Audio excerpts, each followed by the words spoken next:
You will hear a number of different recordings, and you will have to answer questions on what you hear. There will be time for you to read the instructions and questions, and you will have a chance to check your work. All the recordings will be played once only. The test is in 4 sections. At the end of the test, you will be given 10 minutes to transfer your answers to an answer sheet. Now turn to Section 1. Section 1. You will hear a woman talking to a man about joining a drama club. First, you have some time to look at questions 1 to 6.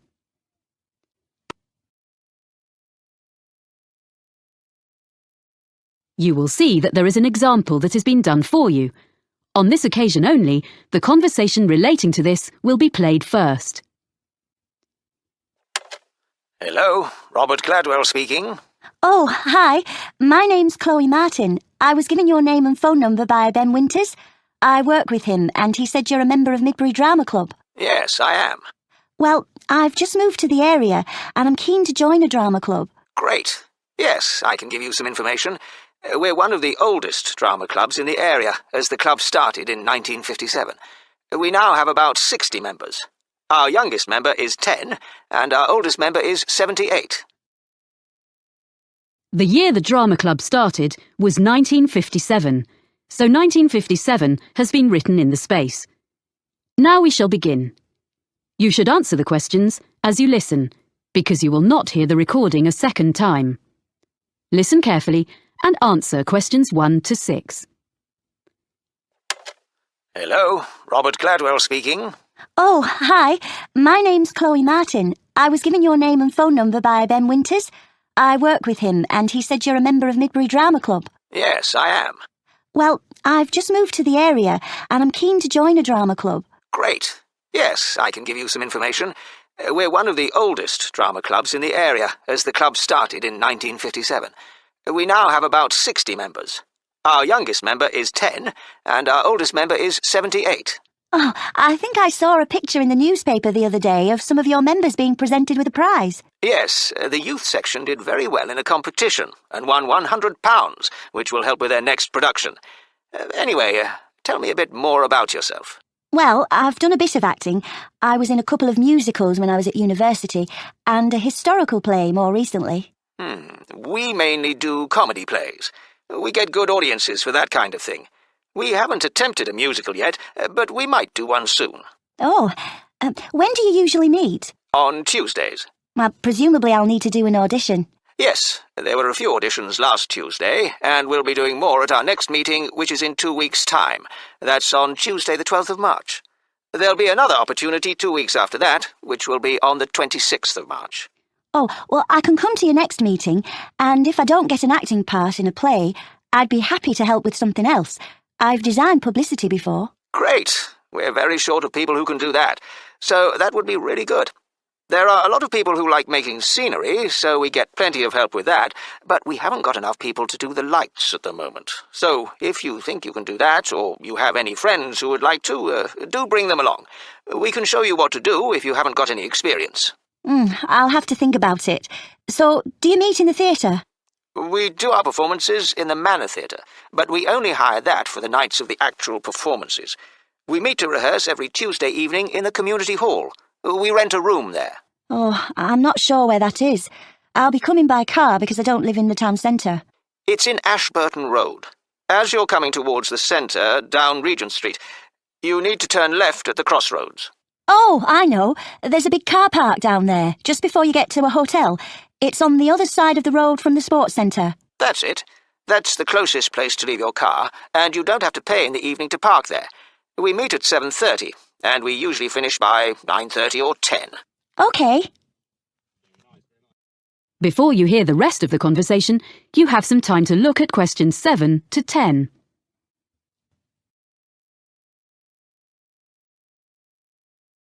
Now listen and answer questions 7 to 10. I haven't mentioned that we have to make a charge. Everyone pays a subscription of £180 to be a member for a year. You can pay for the whole year at once, or you can pay £15 every month. It works out the same. There are reductions for retired people and under 18s, but I don't think you come into either category. No, I'm 26. Oh, that fee covers all the costs, like photocopying of scripts and producing the posters, but it excludes the costumes for the performances. We ask people to pay for the hire of those themselves. It does mean they look after them properly, as they know they won't get their deposit back otherwise. Can I come along to the next meeting then? Of course. We'd love to see you. And if you want to know more about how we run the auditions or the next play we're doing, why don't you give our secretary a ring? She'll be really pleased to help you. Oh, what's her name? It's Sarah Sordicott. That's SAWDICOTT.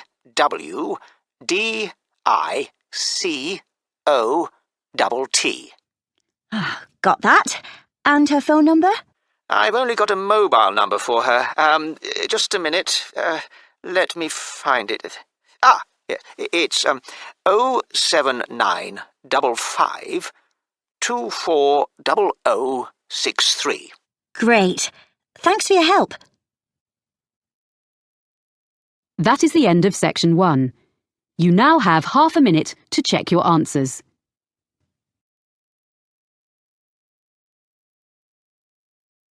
Now turn to section 2. Section 2. You will hear a radio programme in which a presenter called Jasmine tells her colleague Fergus about a charity. First, you have some time to look at questions 11 to 15.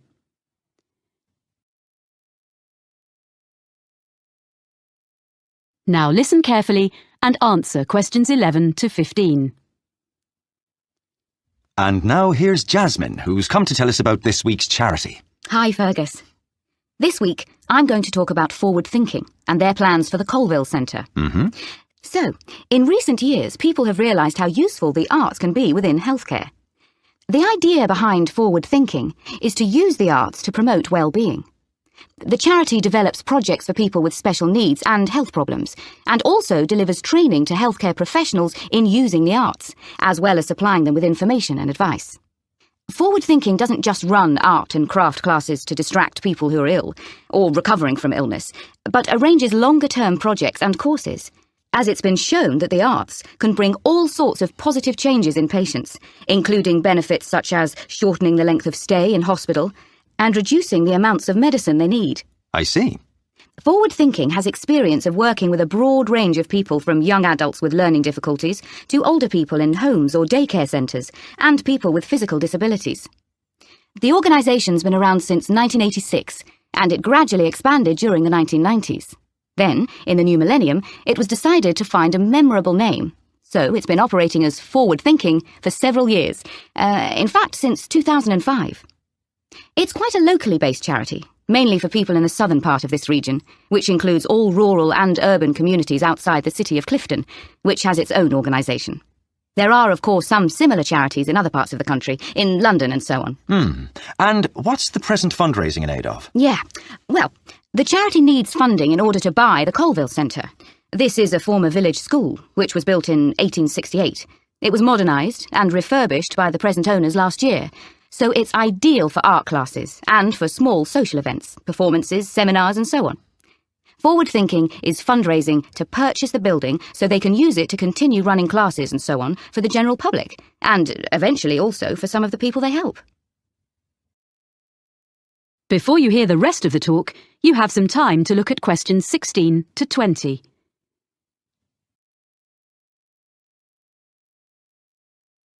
Now listen and answer questions 16 to 20.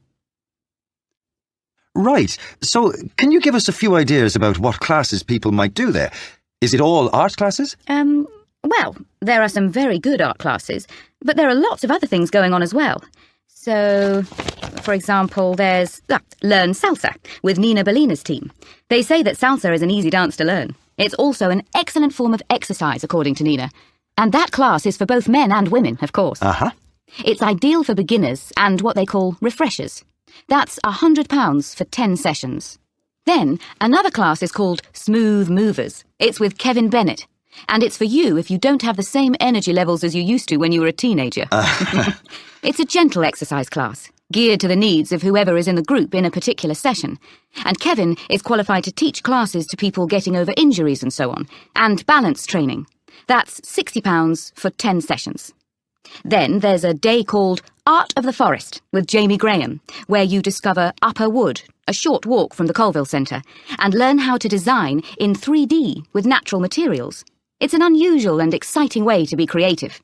Jamie is an artist, with a background also as a country park ranger. Oh. For this day, youngsters must be accompanied by a parent or guardian, and the costs are adults, £40, under 14s, £10. But it's best value at £80 for a family of 4.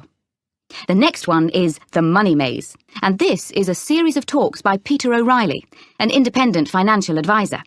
He gives advice on family finances, things like everything parents need to know about managing the costs of bringing up children, sending them to university, and actually also about care for elderly relatives.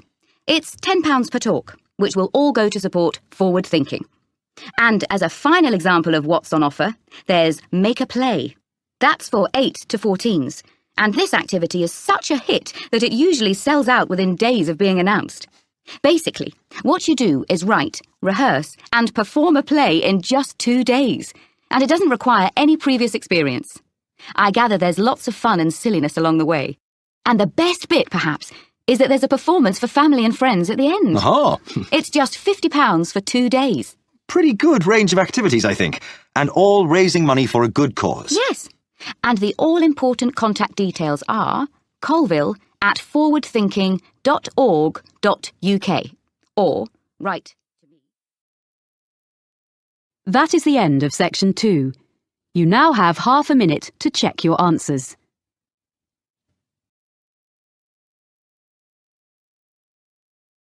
Now turn to section 3. Section 3. You will hear 2 students talking to their tutor about a geography trip.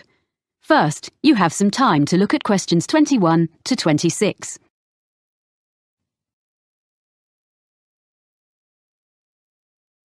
Now listen carefully and answer questions 21 to 26. Now, Stefan and Lauren, you worked together on the assignment for your urban geography course, didn't you? Mm-hmm. I know you made a plan of what you were going to do before you went on the field trip. Did you stick to it? More or less. OK, so where did you start? Well, first of all, we selected one area of the city to work in. We decided on the centre. Mm-hmm. And we looked in detail at how it has been developed by doing a survey. Yeah, we did that by walking round and dividing the area into different categories, such as residential, commercial and industrial, so we could record land use. We're going to find some maps from 50 years ago and from 100 years ago, so we can look at what has changed. Good. So that gives you a foundation. Mm. Then what did you do? I was interested in looking at how polluted the city was. I thought that was too general a topic and would be difficult to check. But Stefan persuaded me, and actually it was quite interesting, because before we started, we assumed that a lot of the pollution problems would be caused by industry. In fact, most of the industrial development has been on the outskirts. Oh. And most pollution is caused by the traffic which passes through the city centre every day. Right. There are 5 major road junctions around the edge of the city, so we set up equipment to check the air quality on each of those 3 times on one day. In the morning and evening, which is when most journeys are made in and out of the city, and at 2:30 in the afternoon. On the same day, we went to the 2 busiest junctions in the morning and evening to calculate the traffic flow into the city. Right. We'll be able to produce some graphs from the figures we collected. Yeah. Presumably you then looked at where all these cars ended up. I thought we should look at why people were coming into the city, whether it was for employment or education or leisure activities. But Stefan thought that would be too difficult. Because most people were in cars, it would be hard to ask them. Yeah. So we decided to spend an afternoon examining the parking facilities available instead. We established the capacity of each car park, and we spent an afternoon counting cars in and out, so we have an idea of how long people spend in the city centre. So, do you have evidence that most journeys are made by car within the city centre? We checked local government statistics to see if that was true, but they were inconclusive. Everything is quite close together in the city centre, and there are wide pavements, so you would expect people to walk from one place to another. So we chose a number of locations and we noted how many pedestrians passed a particular spot. How did you choose where to do that? We stood at 2 places in the business district. One in the shopping area, and the other was in an area where there are more tourists. Right. I thought it was really important to talk to people, so we carried out a survey on how people usually travelled into the city. We asked them about their usual means of transport. We found out that it varied according to why people were travelling. If they were employed in the city, they wanted to get there quickly, but if they were coming in for their leisure time, they didn't mind using the bus. That's all we had time for while we were there. Before you hear the rest of the conversation, you have some time to look at questions 27 to 30.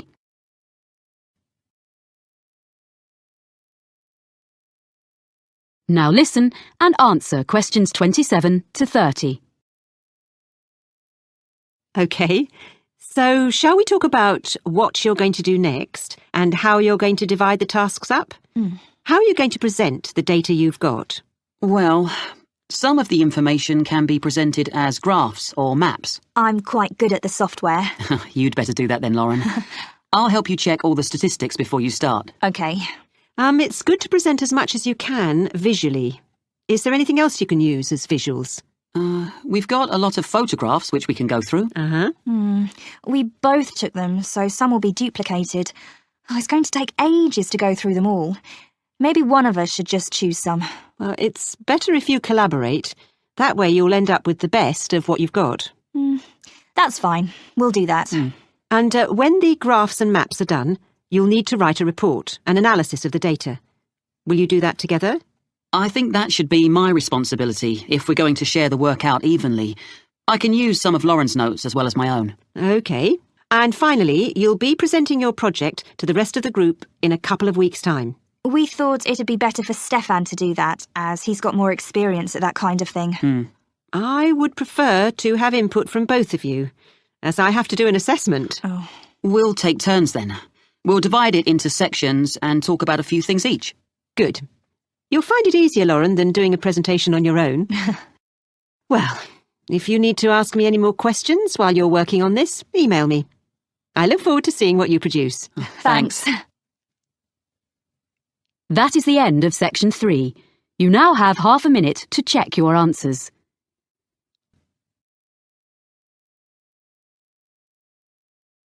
Now turn to section 4.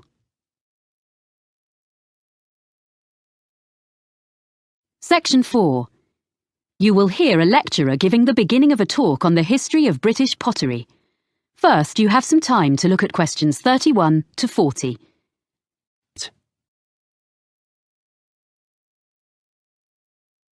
Now listen carefully and answer questions 31 to 40. Thank you for coming to this series of talks. Before I talk in detail about the experiments and innovations of the British ceramicists, I'd like to give you a summary of the social and manufacturing background in which they lived and worked. So, we're talking about England, or more specifically, the region known as the Midlands, and we need to go back mainly to the 18th century and briefly even earlier to put it in a global context. Now, at that period, the majority of the population, whatever their station in life, as you might say, were dependent for their living, in one way or another, not on the geographical location of where they lived, but on the physical characteristics of the actual land they lived on. This is true whether we're talking about the aristocracy, the owners of great estates who incidentally had no snobbery about the concept of making money from all the reserves of coal or timber or stone on their rolling acres, or the farmers making a fat living from the rich soils. And besides these groups, and the less affluent ones, the deposits of iron ore and lead, the limestone and flint, and the brown and yellow clays also sustained the numerous industries in the area. It's important to recognise that it was already an industrial region and had been so for centuries. There were many Midland trades, some of them indigenous, some of them not. For example, there were immigrants from France who came as early as the late 16th century, and they were producers of glass. A century later, there is plenty of evidence that the variety of trades was enormous.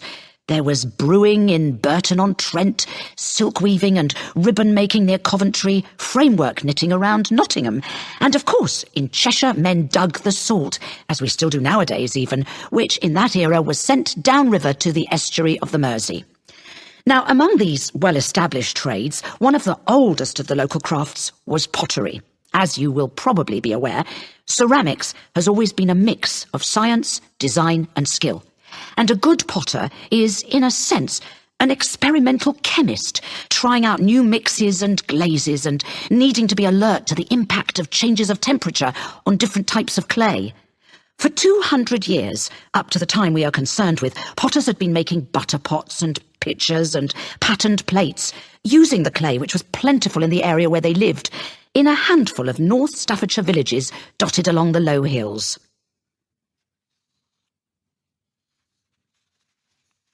Now I want to explain a little about the industrial processes which had preceded the great breakthrough in Germany in 1708. That's when the formula for porcelain was discovered, a secret that had been held in China for 1,000 years. In the Midlands, in England as elsewhere, there had basically been two kinds of pottery. The first is still known as earthenware. Now, this was a bit rough and ready, but it was deservedly popular for several reasons. To start with, it was relatively cheap, so it could be used by most households. This was because it could be made from local clay without any complicated processing or added materials. From the potter's point of view, there was another reason for its cheapness. This was that it could be fired in simple ovens or kilns and at relatively low temperatures, so he didn't have to spend so much money on fuel to achieve the necessary heat. On the other hand, after one firing in the kiln, the problem with earthenware was that it remained porous, so had limited usefulness. So for most purposes, it had to go back in the kiln for a second firing before it became waterproof. And another thing was that it was extremely breakable. I mean, before it had even been sold. I suppose the potter wouldn't have minded so much if people just had to keep coming back for more every time they broke a jug or whatever, but it was very inconvenient because it meant there was a lot of wastage in the course of the manufacturing process. Anyway, for all these reasons, if people could afford it, and that would be all but the very poor, they would buy stoneware, a much tougher product. Now, for this, the potter used a slightly more expensive raw material, which was made by combining clay and flint, and this mixture was fired at a far higher heat, with the result that the ingredients vitrified.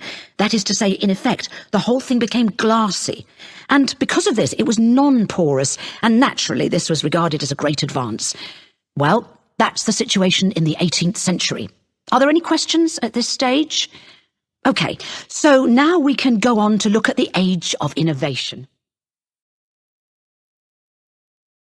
That is the end of section 4. You now have half a minute to check your answers.